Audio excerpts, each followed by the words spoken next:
अथः मंगलाचरणम्। या देवी सर्वभूतेषु विद्यारूपेण संस्थिता नमस्तस्यै नमस्तस्यै नमस्तस्यै नमो नमः। अथः प्रवक्ता आधार पुरुषस्य नाम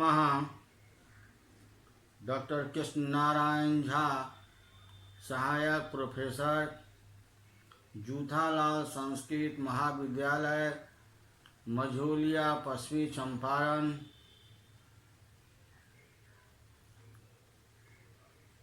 कक्षा आज का वर्ग है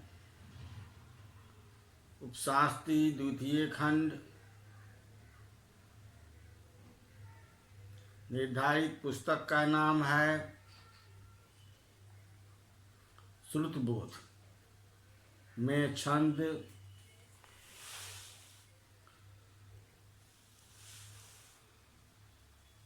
जो विश्वविद्यालय द्वारा 25 अंक की निर्धारित की गई है। आज का शीर्षक है श्रुतबोध में छंद स्वागता। दूसरा है वैश्य देवी और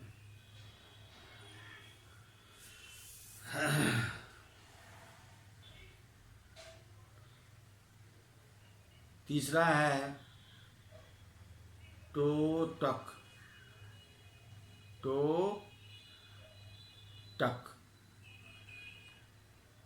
आज ये 3 प्रकार के छंद के बारे में जानकारी दे रहा हूँ।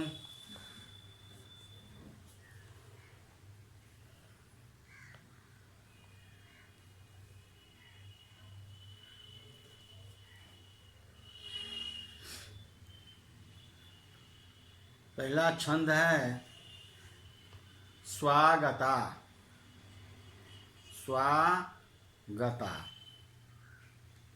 अक्षरं च नम्मं दशम चेद व्यत्ययाद् भवति यत्र विनीते प्रोक्तमेनेन नयनेन यदि सैव स्वागतेतीति कविभिः कथिता सौ। अर्थात विनीते येन नयने यत्र प्रोक्तम नम्मं दशम च अक्षरम यदि व्यत्यक्यायात् भवति चेत सः एव असो कविभिः स्वागता इति कथिता। विनीते मतलब होता है विनय युक्त। येन नयने अर्थात मृग नयनी, यत जिसमें, प्रोक्तम अर्थात रतोत घता में कहा हुआ है, नमम दशम च अक्षरम, 9वां और 10वां अक्षर, व्यत्यपादः अर्थात विपरीत रूप से, गुरुम के स्थान पर लघु और लघु के स्थान पर गुरु हो तो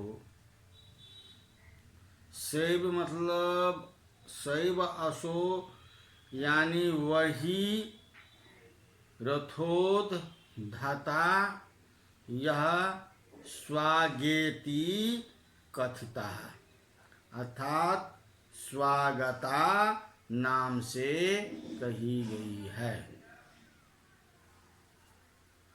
अस्य श्लोकस्य व्याख्यायाः हे विनीते अर्थात हे विनम्रे, एनस्य अर्थात मृगस्य नयने इव नयने यस्या सा येन नयना। संबुद्धो ही एक नयने मृगाक्षी यत्र छंदसी प्रोक्तम कथितम रथो दत्त मीति शेषः। नमम दशम च अक्षरम यदि व्यतक्त्यात् वैपरीत्यात् क्रमेण लघु गुरु मित्यर्थ। लघु गुरु मित्यर्थ। भवति चेतसः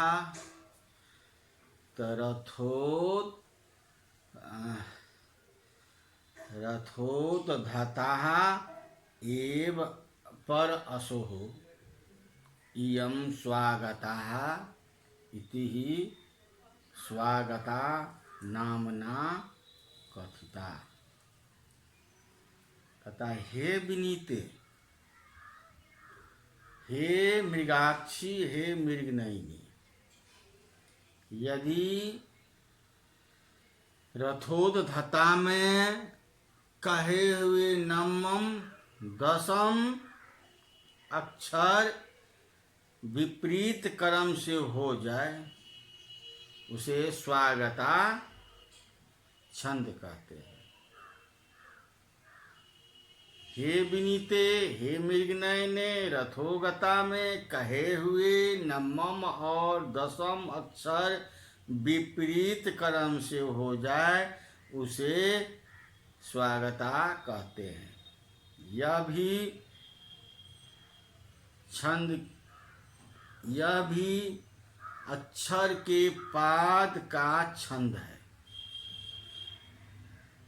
वितरत्न कर्ण में इनका लक्षण है स्वागतेति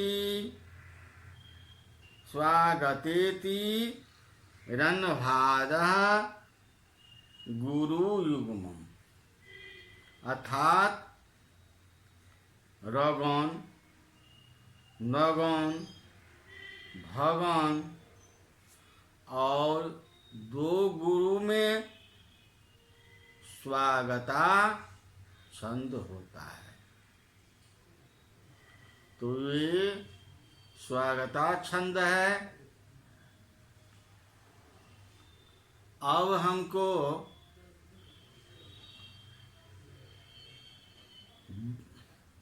वैश्वदेवी, तो वैश्वदेवी छंद क्या है?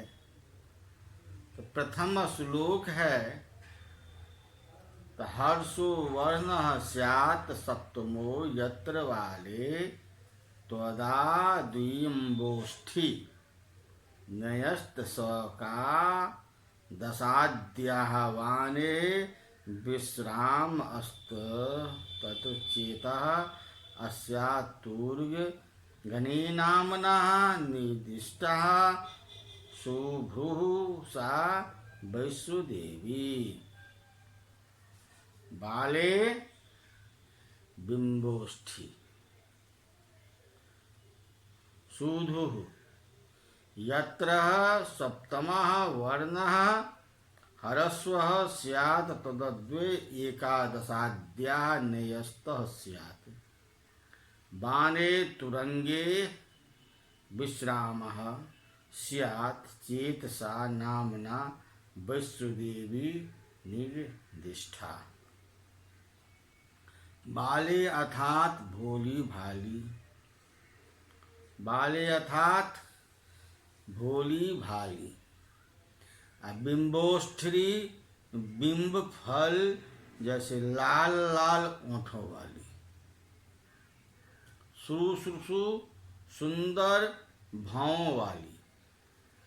यत अर्थात जिसमें सप्तम वर्ण ह्रस्व स्यात्, सातवां अक्षर ह्रस्व हो, तदत्व उसी प्रकार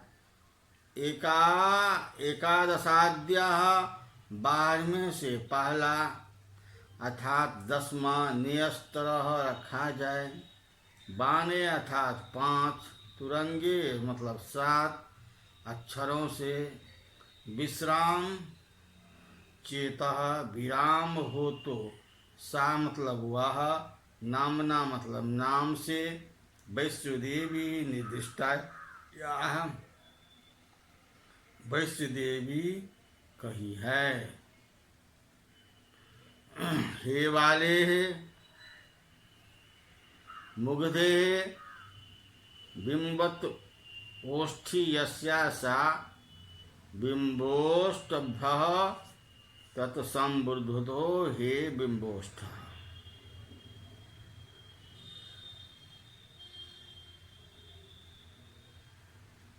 बिंबाधरे सुष्ठुः भ्रुवोः यस्याः सा सुभ्रुः संबुद्धो हे सुरुः।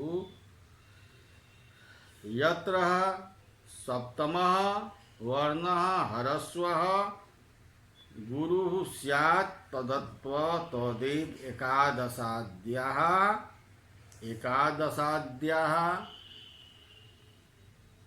एकादशात् पूर्वती 10मो वर्णः इत्यर्थः। निरस्तः ह्रस्वः स्थापितः स्यात् चेत् सा नामना अभिधानेन वैश्यदेवी इति निर्दिष्टं कथितः।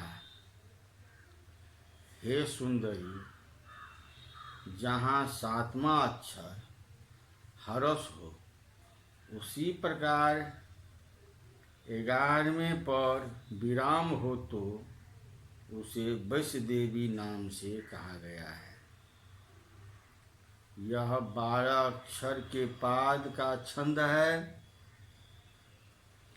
वित्त रत्नाकर में इसका लक्षण है।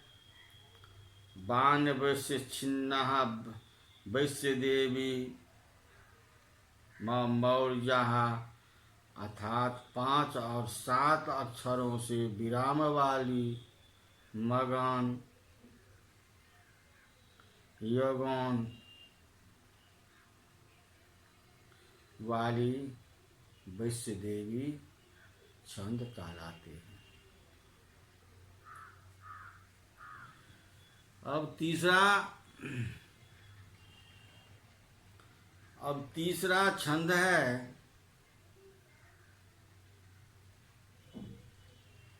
सतृतीयेक षष्ठम मन अंगरते नवम वीरति प्रभवम गुरुचेत धन पीन पयोधर भार अन्ते ननु तोटक वित्त मिदम कथितम। अर्थात अलंगरते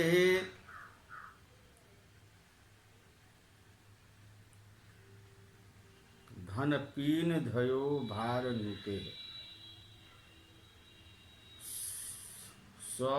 तृतीयक षष्ठम नवम विरति प्रभवम गुरु चेत ननु इद्यम तो तकवितम कथितम।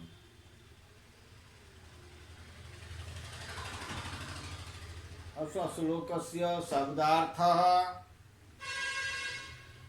अलंगरते अर्थात अलंगरते अर्थात कामशील। धन पीन पयोधर भारन्ते धने और स्थूल स्तनों से भार से झुकी हुई। असतृतीयक षष्ठम अर्थात तीसरे सहित छठा वर्ग। नवम अर्थात नौमी। विरति अर्थात प्रभवम, विराम में होने वाला अर्थात अंतिम 12वां, गुरु चेता, गुरु हो तो ननु निश्चय ही, इदम मतलब यह, तो टक वृताम कथितम, तो टक छंद कहा जाता है।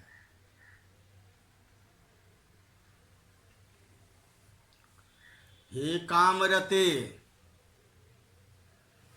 और घने और अस्तूल स्तन भार से झुकी हुई, यदि तीसरे अक्षर के साथ छठा, नौवां तथा विराम करने वाला अंतिम अक्षर गुरु हो तो वह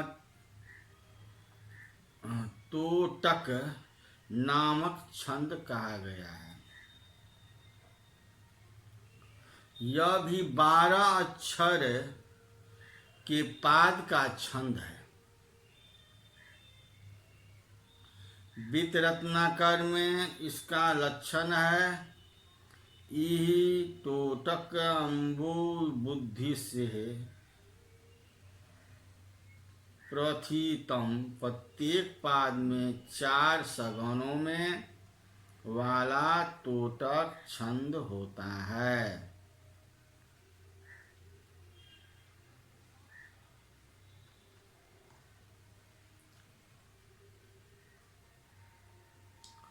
अब चौथा है भुजंग प्रयात। चौथा छंद है भुजंग प्रयात। जदाद्वयं चतुर्थं तथा सप्तम स्यात्, तथैवाक्षरं ह्रस्वमेकादशाद्यं सरसचंद्र विद्वेष्वक्त्रविन्दे,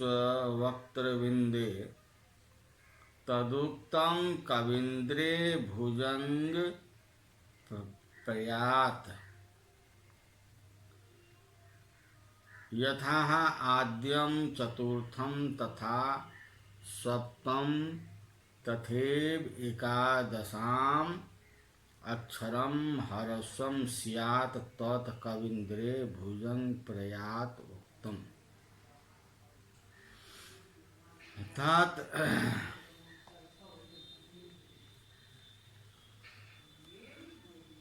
सरश्चंद्र विद्वेषे वक्त्रारविंदे, शरतकालीन चंद्रमा से स्पर्धा करने वाली,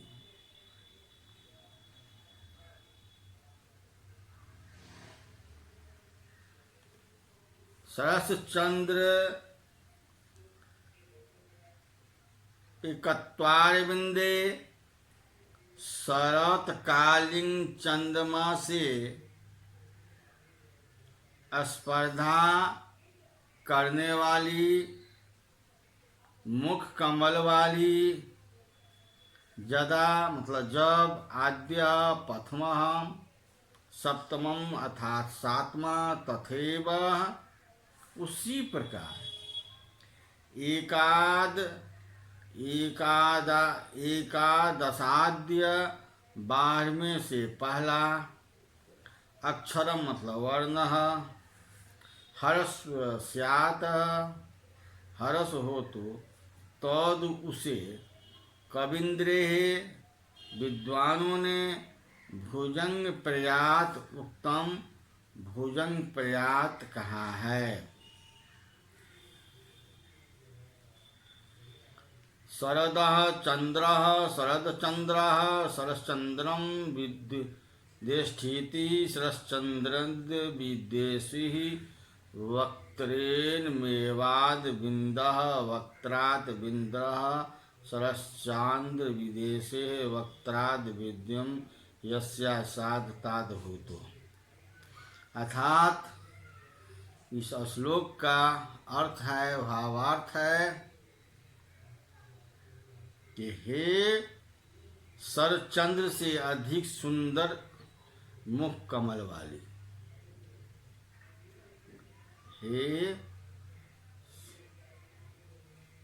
शरश्चंद्र से अधिक सुंदर मुख कमल वाली, यह पहला, चौथा, सातवां तथा 10वां अक्षर हरस हो तो उसे विद्वान भुजंग प्रयात छंद कहते हैं। यह भी 12 अक्षर के पाद का छंद है। वितरत्नाकर में इसका लक्षण है, भुजंग प्रयात भवेत जय श्रुति भी 4 यगन होने पर भुजंग प्रयात छंद होता है। तो आज के पाठ में 4 छंदों के बारे में जानकारी प्राप्त किए हैं। पहला है स्वागता, दूसरा है वैश्य देवी, तीसरा है तोटक और चौथा है भुजंग प्रयात। इस तरह के 4 छंद श्रुतबोध में आज जानकारी प्राप्त किए हैं। आज का व्याख्यान यही समाप्त करते हैं। इति संपूर्ण